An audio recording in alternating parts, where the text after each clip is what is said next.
Tütün kullanımının sağlığa zararları konusunda toplum bilinci oluşturmak adına tüm dünyada 31 Mayıs Dünya Tütünsüz Günü olarak kutlanmaktadır.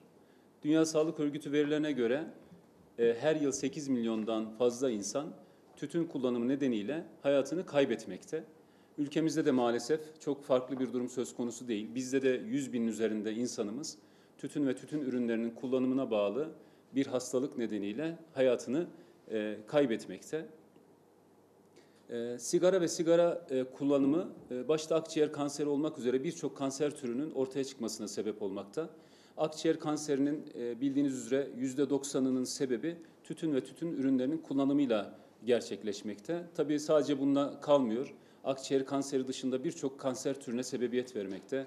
Ağız boşluğu, farenks, gırtlak, yemek borusu, mide, kalın bağırsak, meme, böbrek ve mesane gibi kanser türlerine de sebebiyet vermekte sigara kullanımı. Sadece kanserle de kalmamakta maalesef.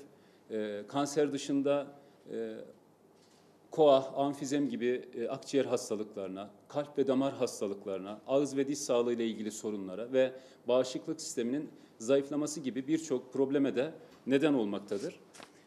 Bunun dışında sigara sadece kullanan açısından da zararlı değil. Yani bulunduğu ortamda sigara dumanına maruz kalan pasif içici olarak tabir ettiğimiz kişiler de bundan nasibini almakta maalesef.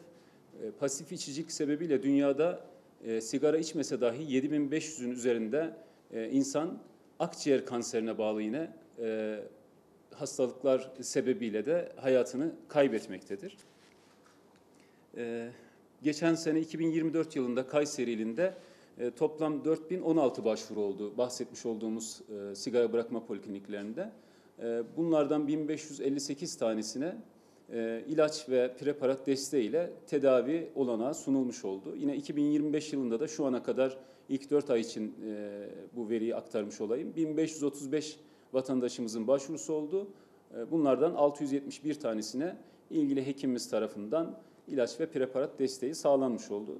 Tabii bu toplum olarak hepimizin aslında bir vebalidir. Hepimizin birlikte mücadele etmesi gereken bir alan. Hem de burada bir araya gelmemize vesile olan, sigarayı bırakıp diğer insanlara da örnek olan arkadaşlarımıza huzurunuzda çok teşekkür ediyorum.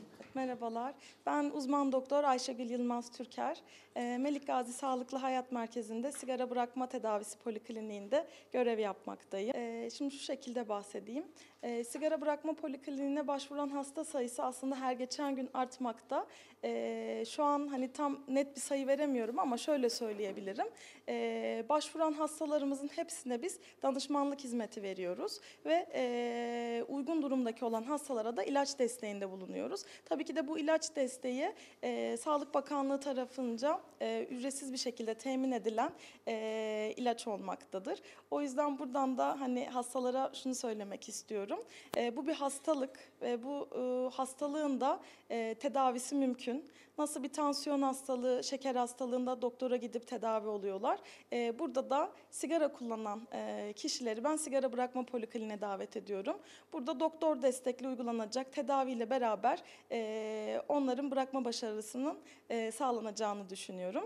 Sigara bırakma polikliniklerinde aslında başvuran hasta sayısı artıyor ama birazcık iş iradeyle de alakalı olduğu için genelde başvuran hastalarda bir bırakma başarı oranı %20-25 aralarında kalmaktadır. Ama biz takip kontrollerimiz sırasında bu süreçte bırakamayan ya da bırakmakta zorlanan hastalarımıza da elimizden geleni yapıyoruz. Özellikle bunu psikososyal destek uygulayarak takip ve kontrollere çağırarak yapmaktayız. Ben Hayrettin Kulak.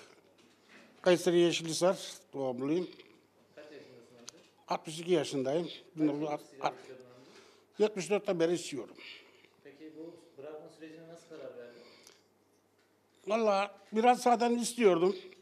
Sağ olsun hocamız da çok destek verdi. Allah razı olsun sizden de onlardan da. Onun sebebiyle bunu başardım inşallah. Başarmaya da devam edeceğim. Peki günde kaç paket içiyordun amca sigara? 2 paket içiyordum. Bu bırakma süreci ne kadar sürdü? Aşağı yukarı şöyle 25 veya bir aya yaklaştı. Bir ayda bıraktın sigarayı tamamen. Evet.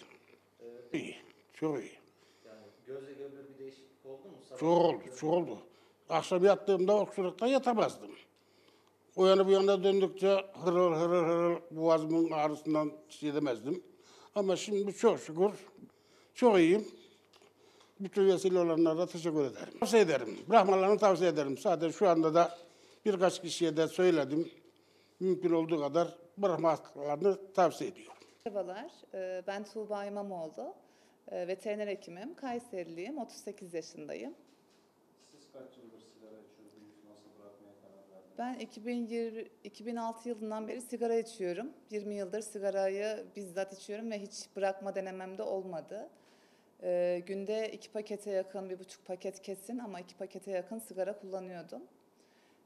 Daha sonra oğlum işte merak uyandırmaya başladı oğlumda da sigara içmem, sigara içince olabilecekleri anlamaya başlayacak yaşa geldiğinde anneciğim senin ölmeni istemiyorum, anneciğim hasta olmanı istemiyorum veya sigara paketlerinin üzerindeki görüntülerden rahatsız olduğu için anne bu ne?